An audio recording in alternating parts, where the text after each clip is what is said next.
ইসরায়েলের অন্যতম প্রধান প্রবেশদ্বার বেন গুরিয়ন আন্তর্জাতিক বিমানবন্দরে হানা দিয়েছে ইয়েমেনের সশস্ত্র গোষ্ঠী হাউথি।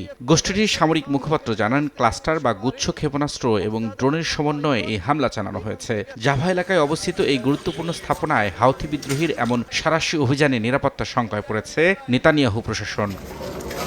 হামলার খবরের মধ্যেই বিমানবন্দরে একটি সন্দেহজনক প্যাকেজকে কেন্দ্র করে তৈরি হয় চরম নাটকীয়তা। ইসরায়েলি সংবাদ মাধ্যম ওয়ানেট নিউজ জানিয়েছে, হঠাৎ করেই একটি পরিত্যক্ত প্যাকেজ থেকে ধোঁয়া বের হতে দেখেন কর্মীরা। এরপরই অগ্নি নির্বাপক ও উদ্ধারকারী দল দ্রুত ঘটনাস্থলে পৌঁছায়। রাসায়নিক হামলার আশঙ্কায় বিমানবন্দরে দায়িত্বরত সব কর্মীকে নিরাপদ দূরত্বে সরিয়ে নেওয়া হয়।